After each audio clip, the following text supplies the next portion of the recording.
Baik, Assalamualaikum warahmatullahi wabarakatuh. Waalaikumsalam warahmatullahi wabarakatuh. Oke, kita lanjutkan kembali kuliah kita. Nah, di pertemuan sebelumnya kita sudah membahas eh, persamaan diferensial biasa ya, PDB order 2 yang bersifat linear dengan koefisien konstan. Nah, kemudian kita di sini baru membahas untuk yang bersifat homogen. Artinya kalau kita punya bentuk umum PDB order 2 seperti ini, untuk yang homogen artinya ruas kanannya itu sama dengan nol. Nah, caranya adalah kita mengarahkan persamaan orde 2 ini menjadi ke persamaan orde 1 ya.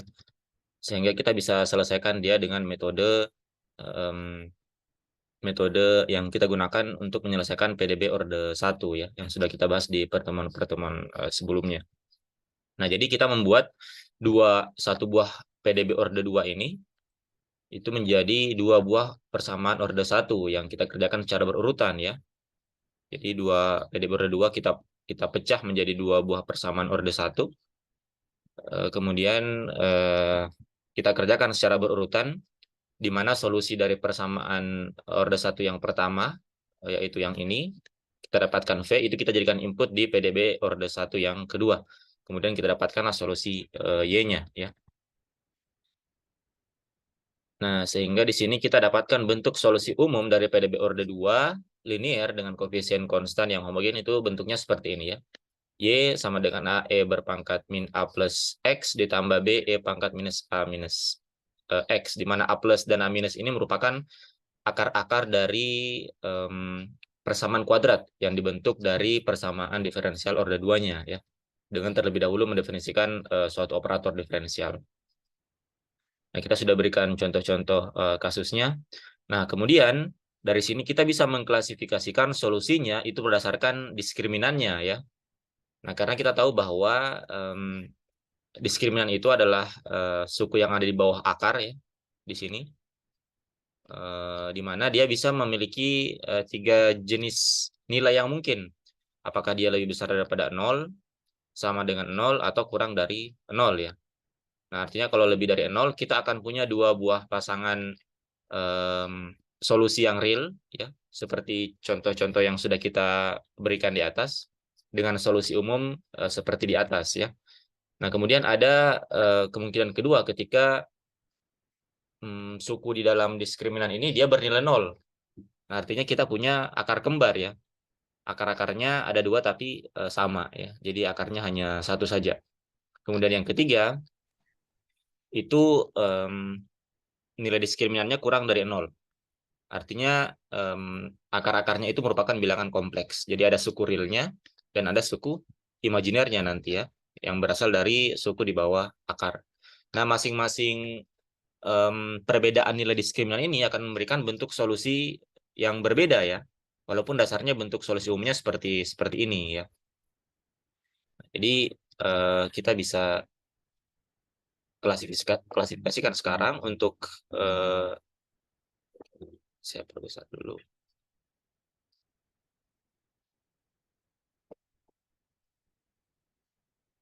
Nah, untuk yang diskriminannya itu lebih besar daripada 0, nah kita akan punya solusi sebagaimana yang di atas ya, yaitu Y sebagai fungsi X itu sama dengan A, sebentar saya lihat dulu. Ini ya, AE pangkat minus A plus X pangkat minus A plus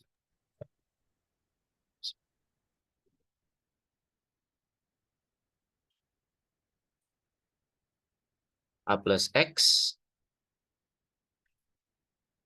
ditambah B E pangkat minus A minus X ya, seperti ini. Kita dapatkan bentuk solusi umumnya seperti ini. Dan contoh-contoh yang kita sudah berikan itu bentuknya seperti itu. Nah, sekarang yang kedua, itu bagaimana jika diskriminannya itu sama dengan 0 ya. Nah, artinya kita punya akar kembar di sini. Nah, jadi sini A plusnya itu akan sama dengan A minus ya. Sehingga kita akan, kalau kita masukkan ke solusi umum ini, kita akan mendapatkan solusi yang bisa kita sebut sebagai solusi yang belum komplit ya. Karena kalau kita misalkan masukkan ke dalam solusinya, maka kita akan dapatkan solusi seperti ini. A berpangkat minus, kita sebut saja karena solusinya apa, akar-akarnya kembar, kita sebut saja AK ya. AK seperti ini, ditambah B pangkat minus AK X. Seperti itu ya. Karena akar-akarnya kembar, sehingga sebenarnya ini hanya merupakan satu suku saja ya, karena suku eksponensialnya sama. Sehingga kita bisa tuliskan ini menjadi A dan B-nya bisa kita keluarkan, A plus B dikali dengan E berpangkat minus AKX. A plus B kita bisa misalkan dengan konstanta yang baru, misalkan saja C misalkan ya. C E pangkat minus AKX. Seperti ini.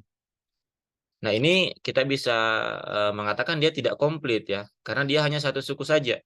Sedangkan kita menginginkan bentuk solusi umumnya itu terdiri dari dua suku ya. Walaupun sebenarnya satu suku di sini pun itu sebenarnya sudah menjadi solusi ya. Kalau misalkan ini kita masukkan ke dalam persamaan diferensialnya, karena dia merupakan penjumlahan ya, sehingga masing-masing ini sebenarnya bisa menjadi suku yang tunggal. Tapi dia tidak menjadi komplit karena di sini hanya ada satu suku saja yang memungkinkan untuk menjadi solusinya ya. Sehingga ini tidak bisa kita ambil sebagai solusi umumnya.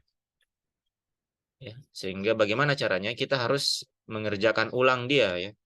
Kita harus kerjakan ulang dia dengan metode yang kita sudah gunakan di atas ya. Nah, jadi karena kita punya solusi yang kembar, sehingga bentuk faktorisasi dari persamaan kuadratnya itu akan menjadi seperti ini. Jadi D plus AK ya, atau kita tuliskan dulu di sini A plus ya, ini bentuk umumnya. D plus A minus Y itu sama dengan 0. Nah, karena A plus dan A minusnya sama, ini sama dengan AK ya, maka kita dapatkan persamaannya menjadi D plus AK, D plus AK, Y seperti ini. Ya. Nah, jadi sama seperti cara yang sebelumnya, kita misalkan suku yang ini itu sebagai Vx. Ya.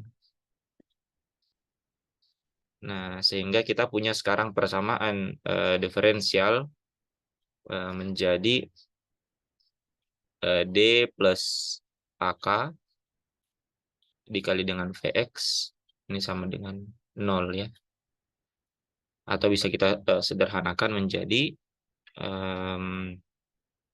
V aksen ditambah dengan AKV itu sama dengan 0 ya. Dimana kita sudah ketahui bersama solusi di atas itu sama dengan Vx-nya sama dengan C1 E berpangkat minus AKX ya. Nah, kemudian ini kita jadikan input di suku yang kita misalkan tadi ya. Artinya kita dapatkan kita punya Vx itu sama dengan D plus AKY ya. Berarti di sini kita dapatkan D plus AKY itu sama dengan ini ya. Vx berarti C1 E berpangkat minus AKX. Atau bisa kita tuliskan Y aksen ditambah dengan AKY itu sama dengan C1 E berpangkat minus AKX. Nah, kemudian kita kali dengan faktor integrasinya. Ini sudah kita dapatkan ya. Sama E berpangkat AKX. Sehingga kita dapatkan di sini persamaannya menjadi kita akan dapatkan bentuk diferensial total DDX. Ini saya singkat saja ya karena sama dengan yang di atas. AKX Y itu sama dengan, nah ini karena dikali dengan AKX berarti menjadi C1 saja ya. E pangkat minus AKX-nya akan saling cancel. Nah, kemudian kita integralkan kedua ruas ya. Kita integralkan kedua ruas, maka kita akan dapatkan E berpangkat AKX Y itu sama dengan, kalau ini diintegralkan berarti menjadi C1X ya, ditambah dengan C2. Artinya Y sama dengan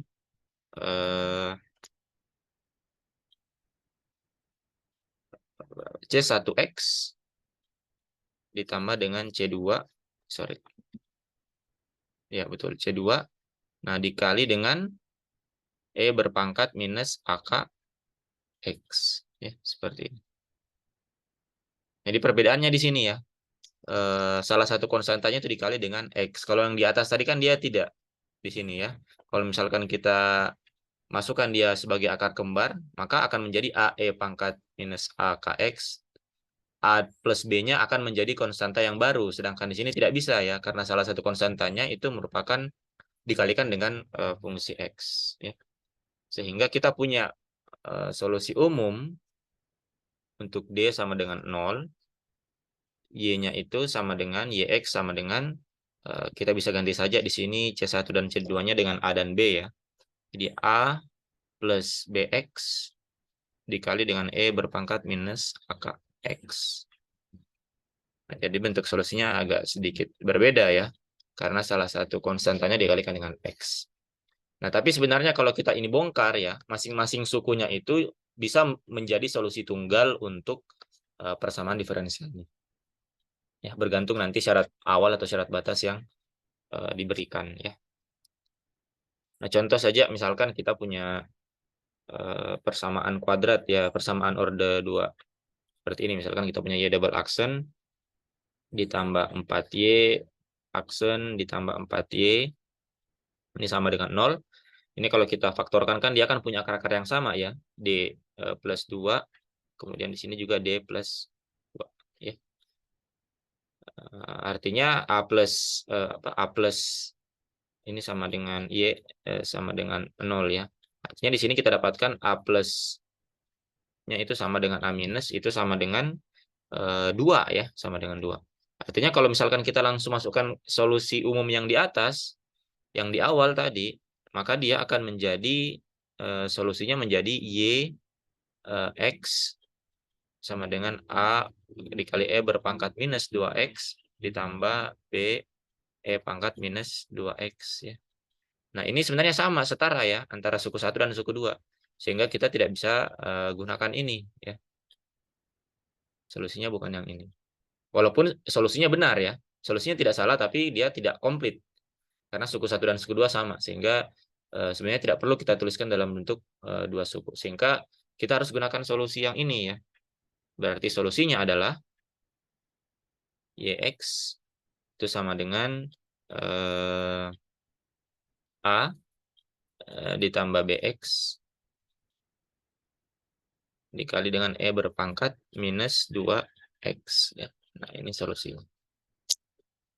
Kalau kita bongkar, ini bisa kita tuliskan A E pangkat minus 2X ditambah dengan BX E pangkat minus 2X. Jadi, suku 1 dan suku 2 tidak bisa kita jumlahkan secara langsung ya, karena dia berbeda. Yang satunya tidak ada suku X di sini ya. Kalau yang sebelumnya kan dia setara. Nah, jadi seperti itu ya. Jadi untuk yang diskriminannya sama dengan 0, bentuk solusi umumnya seperti ini. Nah, kemudian yang ketiga ya. Kemudian yang ketiga, ketika diskriminannya itu dia kurang dari 0 ya. Bagaimana ketika diskriminannya itu kurang? Atau sampai sini ada yang mau ditanyakan sebelum kita lanjut? Jadi kita punya solusi umum ini ya. Kita punya solusi umum yang ini. Nah, tapi dia akan terklasifikasi lagi berdasarkan nilai diskriminannya. Jadi dia masih bentuknya masih akan terpecah lagi berdasarkan nilai diskriminan dari persamaan kuadrat. Persamaan kuadrat ini di sini ya, suku nilai yang ada di bawah akar dari solusi akar dari persamaan kuadrat. Nah, untuk yang bentuk diskriminannya lebih besar daripada 0, itu seperti ini. Sama dengan contoh soal yang kita sudah kerjakan. Yang sama dengan 0 itu ada sedikit modifikasi ya, seperti ini. Konstanta yang satunya itu dikalikan dengan X atau variabel bebasnya. Nah, sekarang yang ketiga. Yang ketiga itu bagaimana jika diskriminannya itu kurang dari 0 ya. Artinya A plus dan A minusnya itu kita akan dapatkan A plus dan A minus itu merupakan bilangan kompleks ya. Artinya dia punya komponen real dan dia juga akan punya komponen imajiner.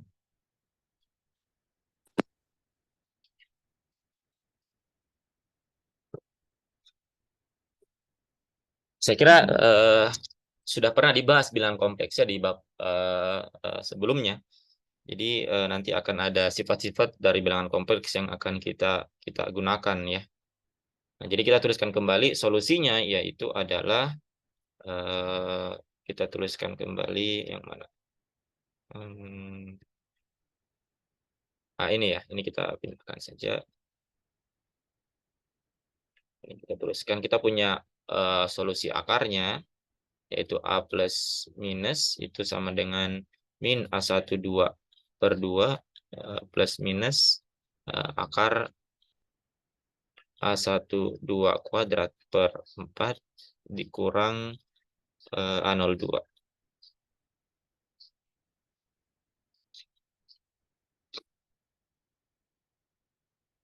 Seperti ini. Nah, sekarang kita misalkan kita punya suatu besaran yang baru, kita punya alfa itu adalah kita sederhanakan penulisannya ya, itu adalah minus A12/2. Kemudian kita punya beta. Nah, beta ini adalah akar dari A02 dikurang dari A12 kuadrat per 4 ya. Jadi kebalikan dari suku yang di bawah. Jadi yang di bawah ini adalah minus minus beta ya, suku yang di bawah akar ini. Nah, sekarang untuk kasus diskriminan dari di bawah apa dikurang dari 0 artinya kita punya kasus di mana A12 kuadrat per 4 itu kurang dari A02 ya. Jadi yang ini itu kurang dari ini sehingga suku di bawah akar itu akan menjadi minus ya. Sehingga kita akan punya A plus minus itu sama dengan ini menjadi alfa ya. Alfa plus minus dari akar minus beta kuadrat. Seperti ini ya. Akan menjadi minus beta kuadrat yang ini ya. Ini kan beta ya. Artinya kalau dia dibalik minus beta kuadrat. Atau kalau beta kuadratnya kita keluarkan, kita akan dapatkan alfa plus minus beta akar minus 1. Akar minus 1 tidak lain adalah imajiner ya. Bilangan imajiner itu sama dengan akar minus 1. Artinya A plus minusnya kita dapatkan di sini alfa plus minus I beta. Nah, jadi akar-akarnya adalah ini ya. A plus minus akar alfa plus minus I beta. Sehingga kalau ini kita masukkan ke dalam solusi umum, maka solusi umumnya kita akan dapatkan di sini menjadi YX-nya itu sama dengan A, berpangkat apa?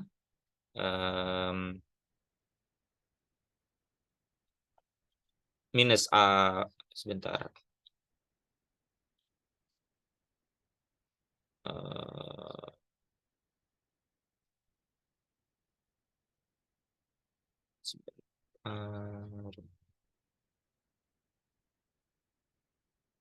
Pangkat A plus X ya, berarti kita dapatkan di sini alfa plus I beta X, kemudian ditambah dengan untuk yang A minusnya, berarti B pangkat alfa minus I beta X, seperti ini. Atau alfanya bisa kita keluarkan ya. Ini sama dengan pangkat alfa, berarti di sini A berpangkat pangkat I beta X, ditambah beta pangkat minus I beta X. Nah, seperti ini. Jadi kita dapatkan bentuk solusinya sekarang seperti ini. Sebentar, saya coba cek dulu.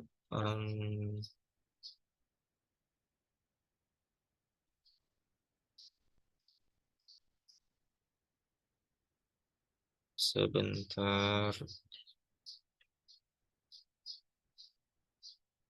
Harusnya ada minusnya di sini ya, sorry.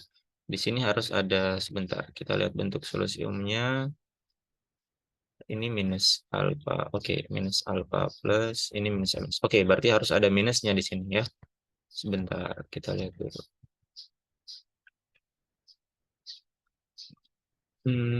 Oke. Oke, berarti di sini ada minus. Di sini ada minus ya. Berarti di sini terbalik ya. Di sini harusnya menjadi minus. Kemudian di sini pangkatnya minus. Ini yang positif ya. Oke, positif. Ini ada X di sini. Nah, seperti ini ya. Nah, sekarang perhatikan, kita sekarang punya solusi umum. Kita punya solusi umum yang berbentuk eksponen.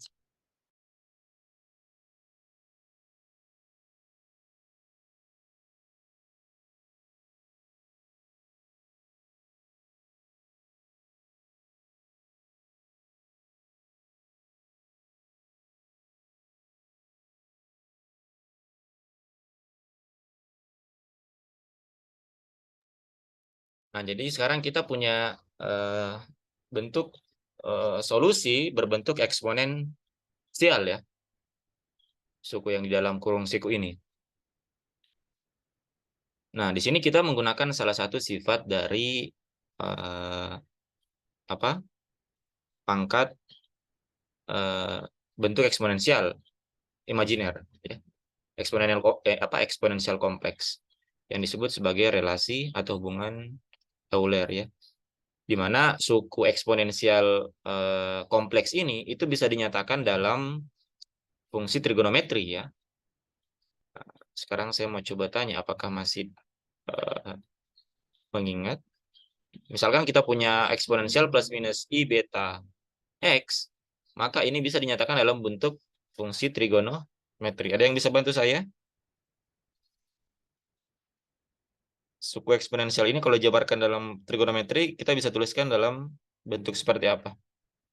Fungsi kosinus. Ada yang masih ingat? Materi sebelum ini ya, materi sebelum persamaan diferensial di bilangan kompleks. Oh ya. Atau ini sudah pernah diturunkan ya? Mana ini? Eh siapa ya? Rijal, mana Rijal? Rijal Dakwatul IC.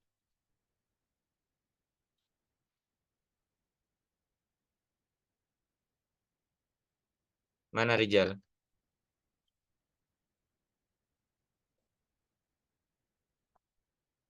Rijal ada tidak orangnya? Mana? Oke, tidak ada ya. Rijal Zulfitri, mana Zulfitri?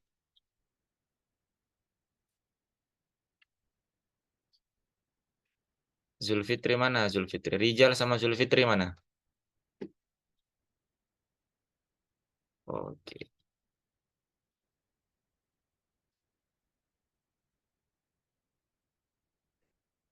mana orangnya ini? Oke, kalau tidak ada berarti Rijal Zulfitri tidak ada ya. Nur Ulfia, mana Nur Ulfia?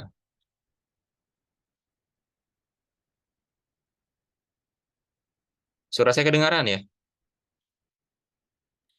Kedengaran, Pak. Oke. Siapa lagi nih yang belum pernah saya sebut? eh Rita, mana Rita?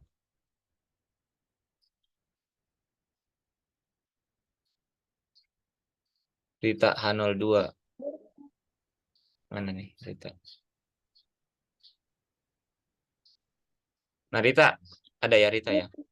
Nah, ini kalau kita em, jabarkan dia atau dia kita nyatakan dalam fungsi kosinus itu dinyatakan seperti apa? Bentuknya seperti apa? Bisa? Nggak bisa, Pak. Oke. Yang lain ada yang bisa tidak? Atau ini sudah pernah diturunkan di kelas atau belum? Harusnya sudah ya. Di Sudah. Oke, siapa yang bisa? Ini kalau kita nyatakan dalam fungsi kosinus? Aksa, mana Aksa? Ahmad Aksa. Hadir. Ya, ini kalau kita nyatakan dalam kosinus bagaimana? Kurang tahu juga, Pak. Oke, ada yang bisa tidak? Masa sudah lupa? Di pertemuan terakhir sebelum masuk di kelas saya. Ayo. Bukan Pak, kosinus BX ditambah I sin BX. Oke, benar ya. Jadi jangan dilupa ya, materi yang sudah lewat jangan terlupa ya. Jadi fungsi fungsi eksponensial kompleks ini bisa dinyatakan dalam bentuk bentuk kosinus ya, di mana e plus minus i beta x itu sama dengan cos beta x plus minus i sin beta x. Tahu tidak kenapa bisa seperti ini? Bagaimana caranya sehingga ini bisa dinyatakan dalam cos? Aksa. Aksa ya tadi ya yang jawab ya. Bukan saya, Pak. Ya? Bukan saya, Putra, Pak. Enggak. Oh Putra ya, sorry.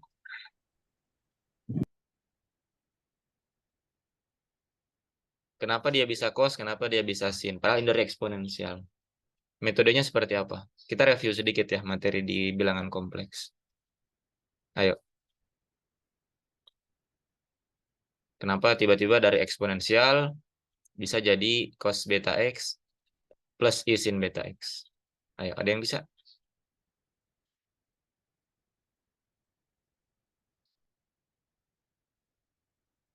Ayo.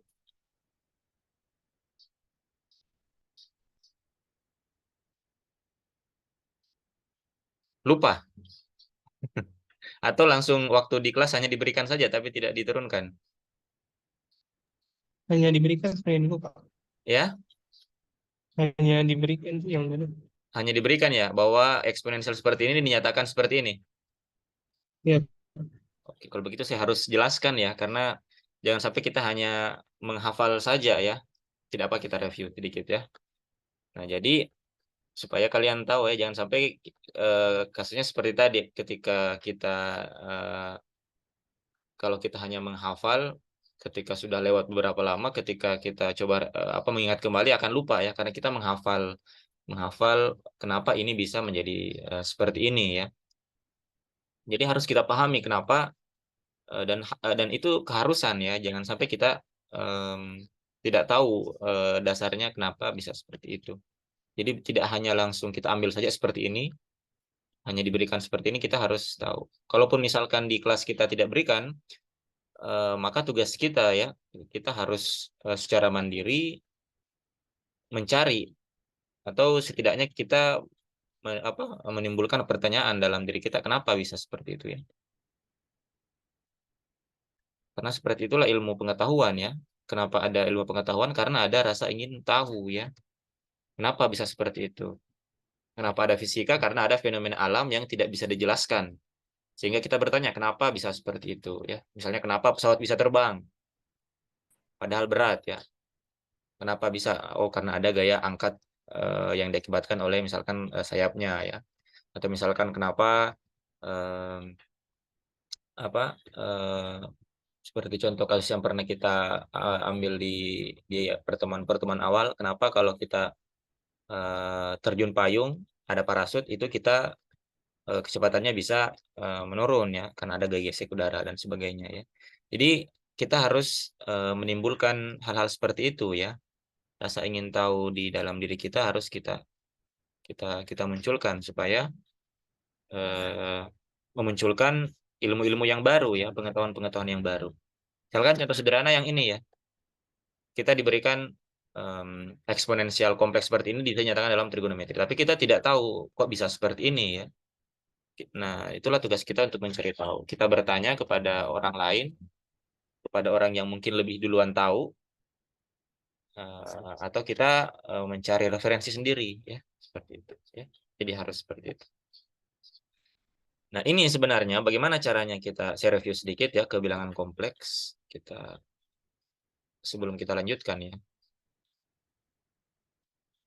Nah, ini ada tujuannya kita nyatakan dia dalam bentuk fungsi kosinus sebentar ya.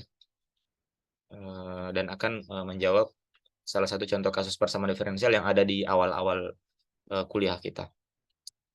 Nah, bagaimana caranya ini bisa dinyatakan dalam kosinus? Kalau kalian ingat di pelajaran tentang deret ya, deret Taylor.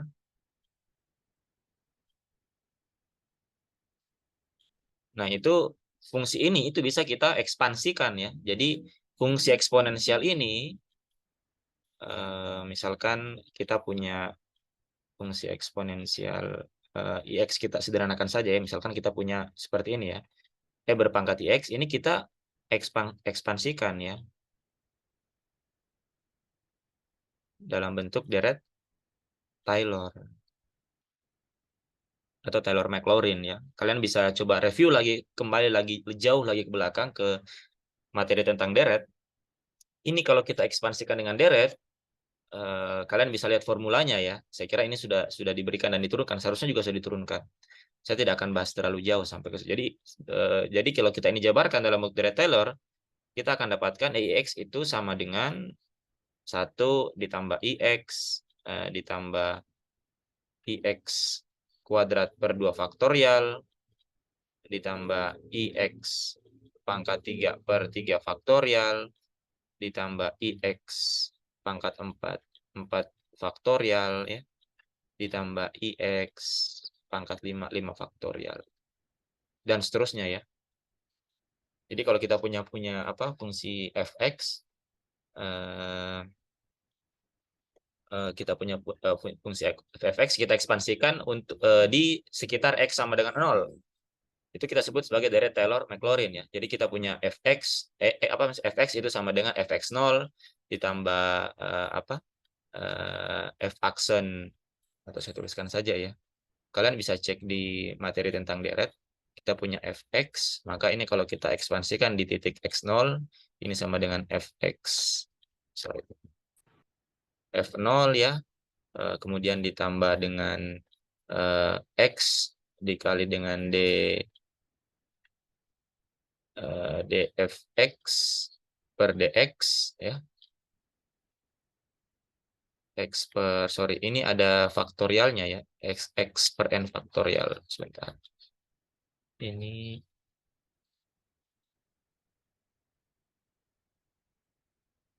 di sini berarti x per 1 faktorial, di sini dx pada saat x sama dengan 0 ya.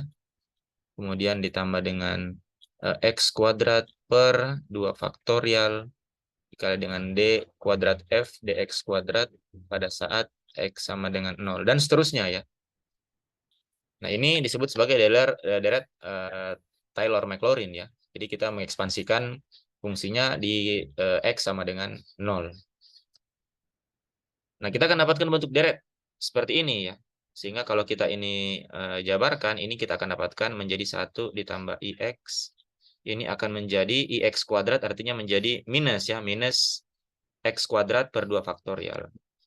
Minus X kuadrat per 2 faktorial.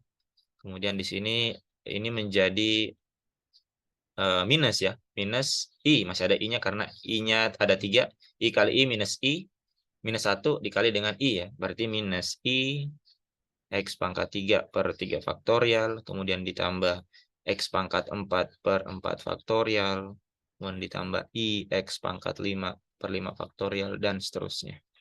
Ya. Ini dan seterusnya.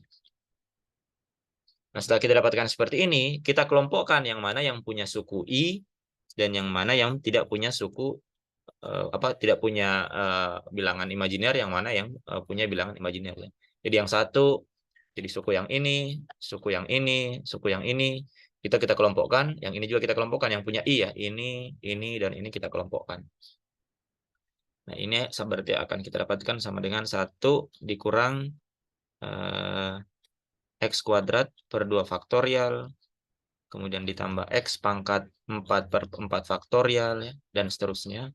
Kemudian ditambah I, ya, dikali dengan yang punya suku I, berarti X, kemudian dikurang X pangkat 3 per 3 faktorial, kemudian di sini ditambah X pangkat 5 per 5 faktorial, dan seterusnya.